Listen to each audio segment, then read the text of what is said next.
They will sit with Abraham, Isaac, and Jacob in the kingdom.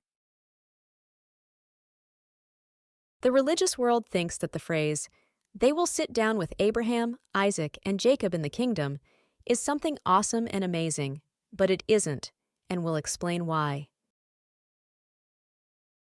Matthew 8, verses 11 and 12 says that many will come from the east and the west and will sit down with Abraham, Isaac, and Jacob in the kingdom of heaven. But the children of the kingdom will be cast out into the outer darkness, where there will be weeping and gnashing of teeth. For a divided kingdom cannot stand, and if Satan casts out Satan, he is divided against himself. How then will his kingdom stand? Christ Lisbeth says, "But if I cast out demons by the Spirit of God, then the kingdom of God has come upon you. And he who is not with me is against me. He does not gather with me, but rather scatters." For we do not battle against flesh and blood, but against principalities, powers, and rulers of the darkness of this era, against spiritual hosts of wickedness in the heavenly places, the minds of men.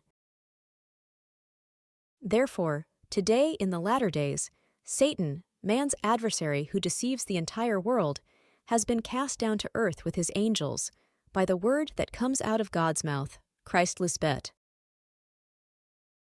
The expression, "where there will be weeping and gnashing of teeth," denotes a state of great internal emotional anguish due to failure. It is an example of profound despair and rage in the context of a divine judgment and a loss. In this case, for having committed the grave error of misjudging Christ Lisbeth, and for being lazy in letting time slip by without correcting themselves, to the point where there is no longer any redemption possible. These verses clearly state that both of those who came out of the east together with Christ, representing those who were in the previous dispensation with her, as well as of those who come from the west to Christ in this new and present dispensation, in which she is manifested in God the Father's glory, his wisdom. Whoever is rebellious and stubborn, refusing to obey the instructions from Christ Lisbeth, will sit at the table with those three characters.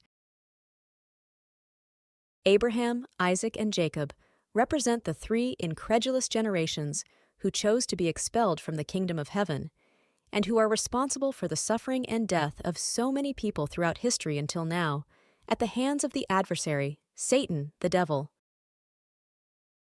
Because instead of serving as good examples to follow, they turned out to be disobedient and disloyal to God's commandments, and for that reason, they and their